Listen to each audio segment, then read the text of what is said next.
탄핵 심판의 핵심 쟁점을 한번 좀 정리를 해보면 요 PPT 한번 좀 올려봐 주세요.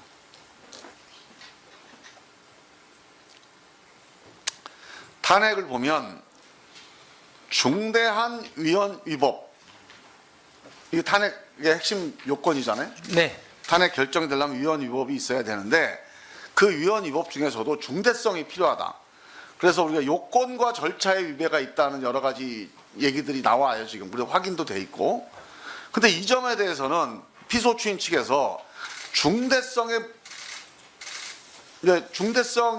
해당이 안 된다 이렇게 반박할 여지가 좀 있어 보여요. 뭐 이게 논란이 될 겁니다 아마. 그런데 내란죄 혐의가 만약에 확정된다, 또 내란죄가 확인된다 하면 중대성 문제에 대해서 더 이상 이거 재론의 여지가 없는 거 아니겠습니까?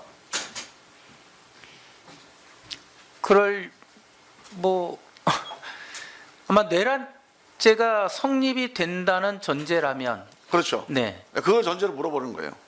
자, 그래서 저는 이번 탄핵 심판의 핵심 쟁점은 내란죄 여부라고 봐요.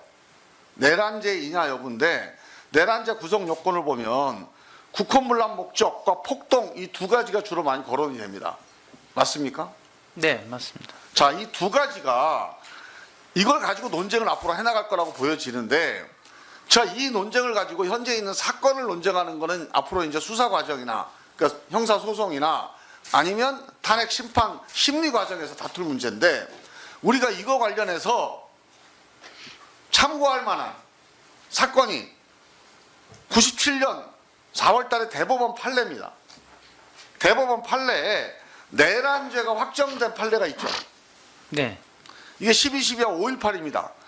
이 대법원 판례를 보면 두 가지예요. 국헌문란 목적을 뭘로 봤냐면 대통령과 국무위원에 대한 강압을 국헌문란 목적으로 봤어요. 이게 해당이 되죠? 이게 대법원 판례예요, 이거는. 네, 대법원 판례에 네. 이렇게 되어 있습니다. 그 다음에 두 번째로 폭행이나 협박,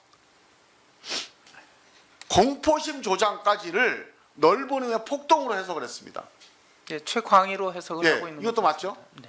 자, 그러면 이 대법원 판례를 가지고 12월 3일 계엄 이 사건을 한번 미리 보면, 제가 여러 번 강조하지만 이게 내란죄일 수밖에 없는 가장 결정적인 증거가 포고령 1호입니다. 국회활동 금지, 헌법기관의 무력화. 이 첫 번째 헌법기관의 무력화가 국헌문란의 목적에 해당되는 빼박 증거예요.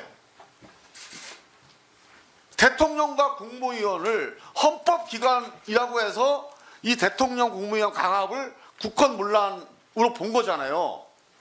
12.12.518에서. 예, 대법원에서 그렇게 봤습니다. 그런데 우리 헌법기관 중에 대통령 국무위원 앞에 나오는 게 어디입니까?